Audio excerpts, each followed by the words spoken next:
Well,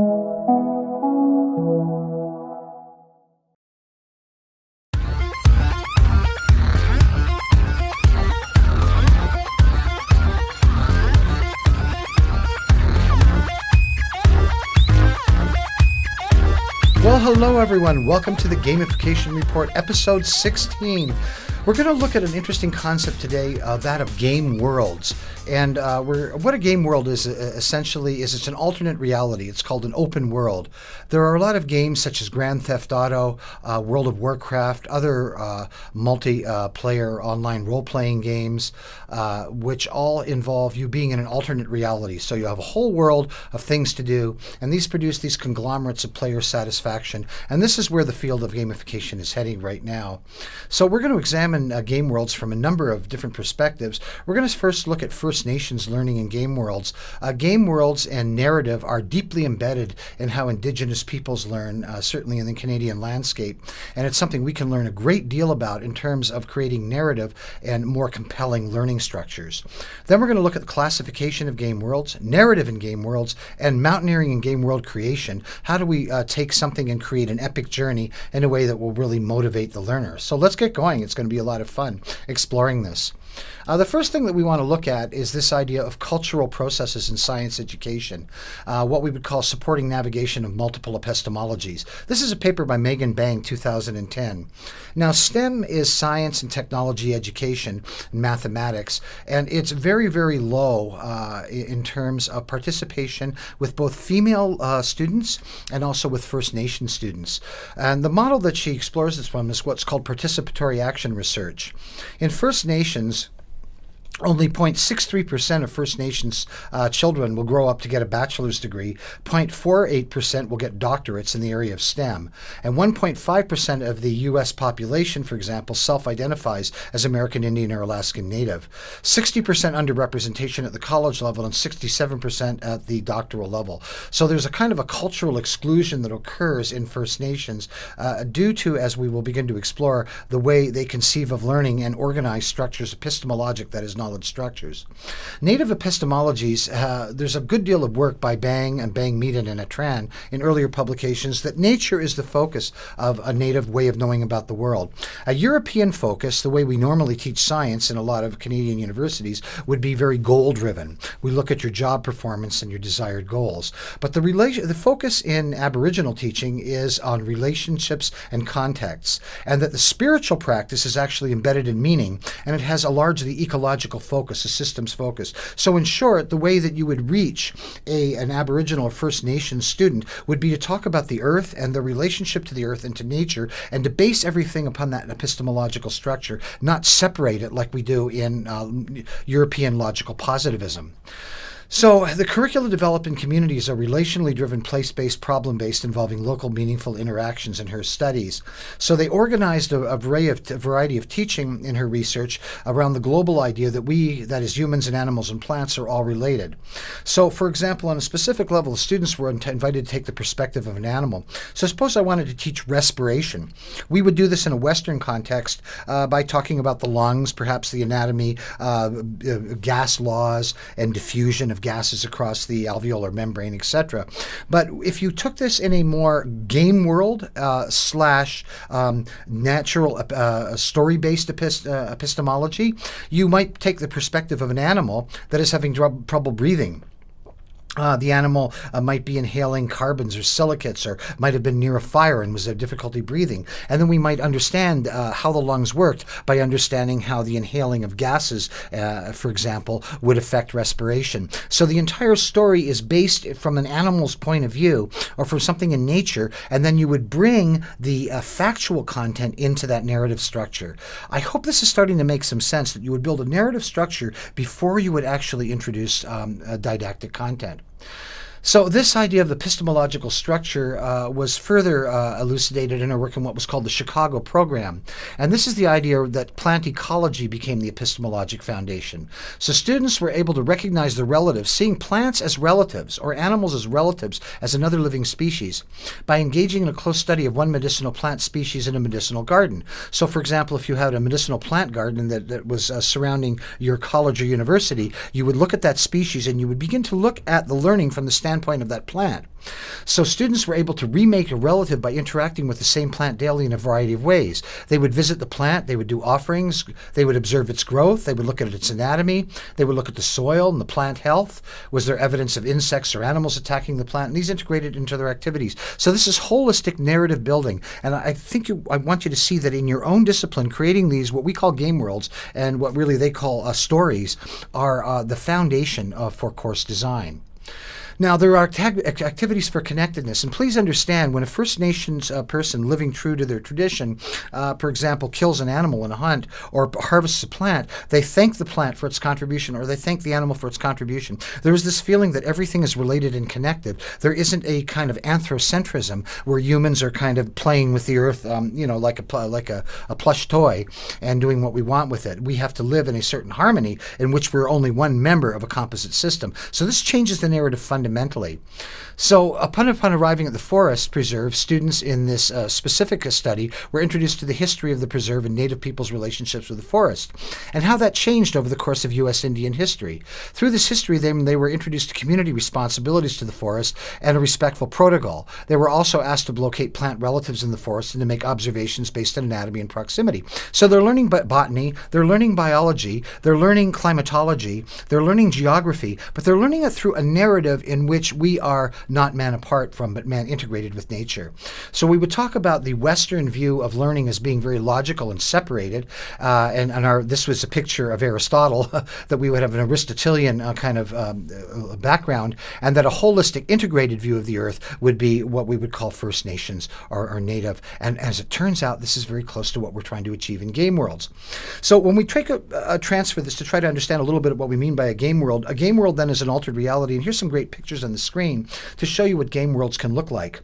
They can be occurring in a fantasy landscape in which man and nature are integrated. They can occur in an entirely natural, very primordial landscape, or they could be in an untouched landscape. So you could actually role play finding yourself in this island and having to build things to survive with, to learn survival skills. You might role play your relationship to this game world as a city in a fantastical land of the future or another planet. So a game world would be then a narrative space in which things occur, very similar to the First Nations idea of the epistemology of nature as the game world space. So place history and creative narratives, again, we find if we can come back to this idea of how First Nations integrated, the forest preserve, we look at the history of the place and the relationship to it, and they would develop what's called a community way of knowing. So again, this idea of community knowing is very important in building game worlds. As you build a game world, you have to think of the history of that world. You can't just shove people in something called Hamburger Empire and have them try to build a better business or a lemonade stand. That doesn't work. It doesn't work using this model. It might work in other models, but in terms of game world and gamification in serious games, we need to have a backstory. We need to have a lot of micro narratives. So we need to talk about the world. So any game designer could talk about this with you. We need an overview of the world that you're in. What are the key locations? Are you located in a city? Are there other cities around you? Are you trying to market products internationally? How do you travel through the world? Are there maps of the world? Are there different cities within your game world? What is the scale of the world? Is it something that would take 5 hours to explore, or could you explore it in an hour? Physical objects, weather conditions, day and night time, physics, society, culture. These are the things that a gamification designer has to begin to think about. We've been getting along far too long on points, badges, and leaderboards and producing little silly parlor games for learning, and some of them are very impressive as an introduction. But game worlds take us to a new level because we want the student, the learner, to acquire skills and remember this in a larger context so they can apply it in real life. There are story writing for game worlds. So as you begin to plan your game world, think about you want to teach people marketing, tourism, and hospitality. We had a game we produced here called Sojourn at Humber College, in which you have to produce a kind of an empire to produce a travel business. So the travel business took place in the world, and you had different boxes, decks of cards, and the cards might be different locations. So you'd have to get out your cell phone, and you'd have to make a 1-minute video of selling Vancouver or selling Chicago as a location. So you're talking about a game world which is kind of a business functioning in the real world. There's what's called linear versus open worlds. So linear world is a world where you have a simple business. You might have different rooms that you go into, and as you go into rooms, there's activities. We're using this in one game that we've produced called Grid, which is produced with Baycrest Health Sciences and George Brown College. And it's kind of a linear world. Now the activities are open. It's a hospital, but the hospital doesn't go on forever. There's actually paths that you have to take to get to things. But open world lets you explore in any way you wish. There's a backstory for a game world, as we've talked about. How did you end up in the situation you did to make the world real? You have to create a culture, a system of order, items, and then draw a layout. So you're talking about creating an alternate reality. So there's some academic research in this that's helpful. There's a classification of modern real-time strategy game worlds by Demajan and Novak in 2018, in which they looked at environments, hierarchy, abstraction, and they also looked at strength and time of the game world. So Gameworld Types, there's different types of game worlds you can produce. There's what's called a perfect information game world, and that's a world where if you're playing, let's suppose you're in a major bank with 30,000 employees, you might have knowledge of what all other players are doing. You might know that someone's doing transactions and learning, and you might be competing against them. There's then what's called imperfect information, where you only know what you're doing in your world and other players are doing something in their world, but yet you might be competing or interacting with each other, but it's kind of concealed. Your progress is very private. Then there's what's called incomplete information game world types, and that's where there's a fog of world. You know what's going on in your world, but you don't know what's going on without it, and you have to explore to open up the map to see what else is going on in the world. So all of these can be used, and they have their strengths and weaknesses in terms of motivation. Then there's this stage called hierarchy abstraction, and that is trying to look at the strategy. What are your long-term goals in the world? Suppose the world is to develop a sales empire. Suppose you're in the lumber industry and you want to increase your sales around the world. You would have long-term goals of what you would want to accomplish in the game, and there would be stages to perhaps selling locally, then selling provincially, then selling internationally. You would have to think about what are called tactics. So strategy are your long-term goals. Tactics would be your short-term goals. And reactive control is low-level micro-behavior. So you might introduce into your lumber sales empire game some change in market conditions or tariffs being imposed on your product. So that low-level micro-behavior would give you reactive control within the game world.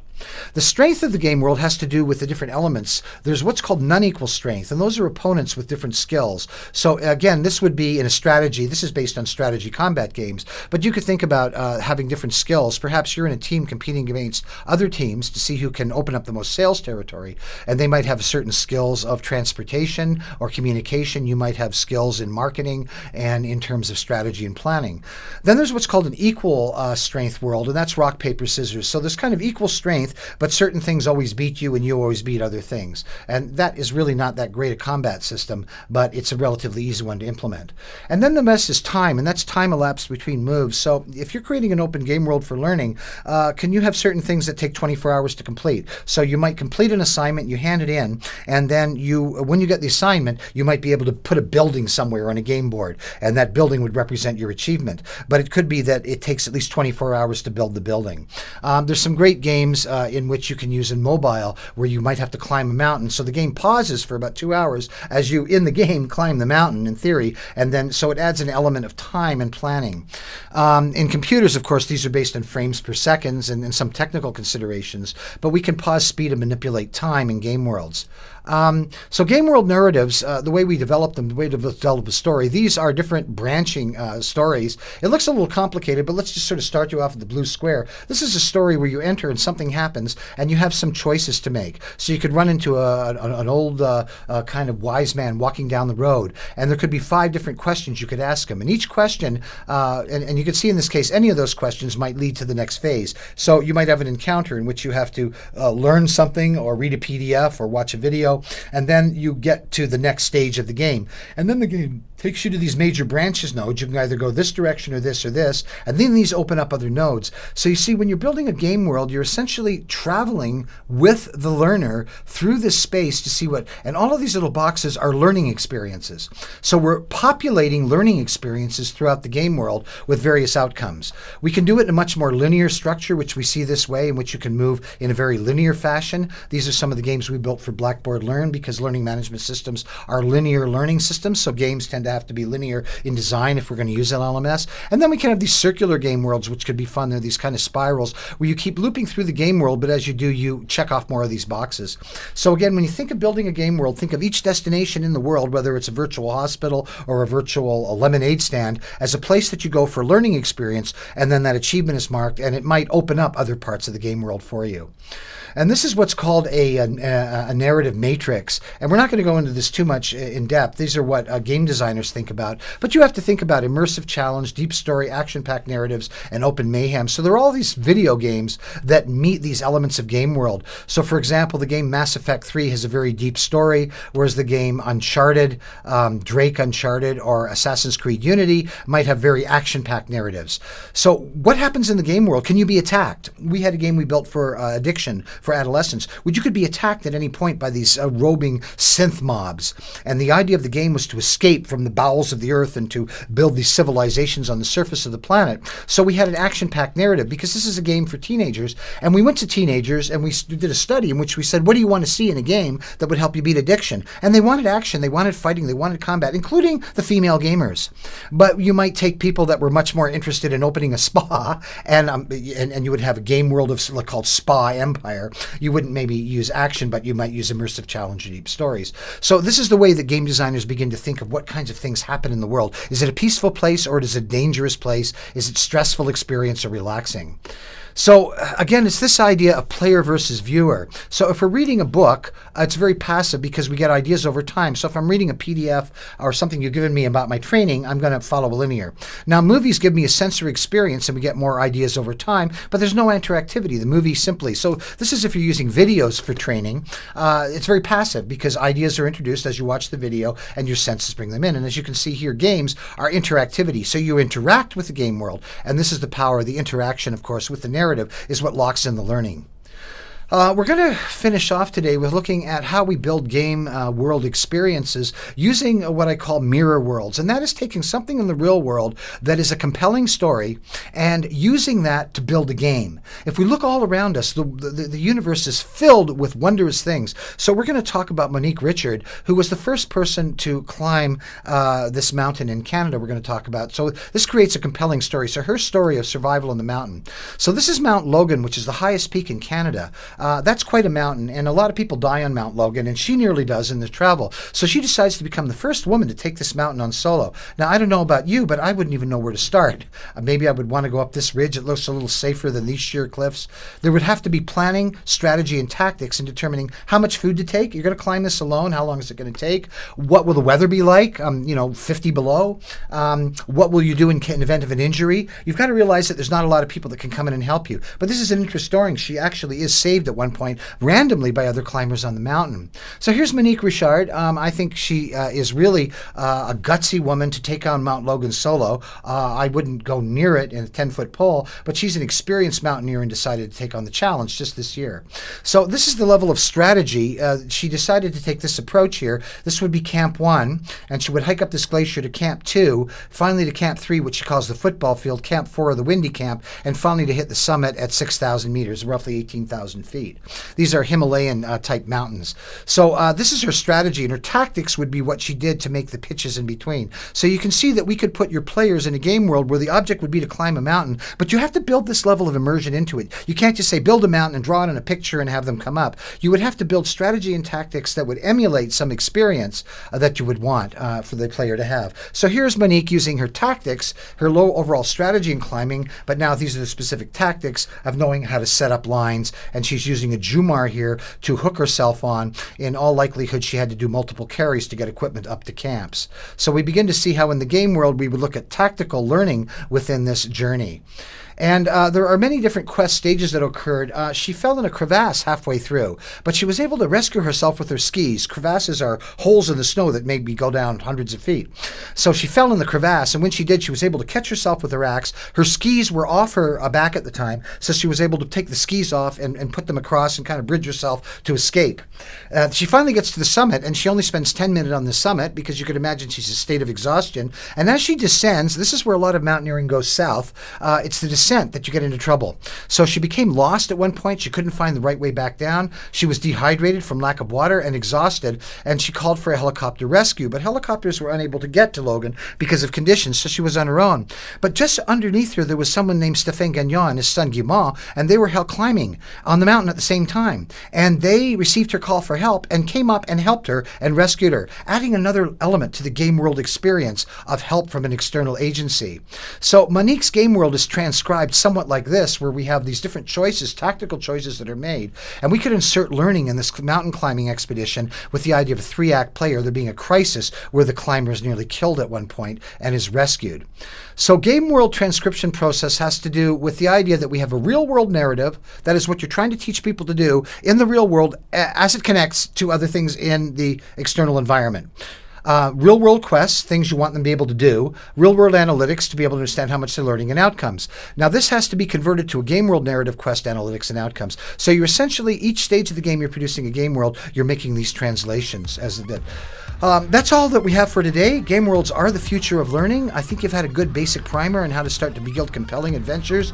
Maybe you want to read a little Ulysses, a little Homer, maybe the Iliad will help get you tuned in. David Chandross with the Center for Teaching and Learning at Humber College. Have a great week and have a game world of your own.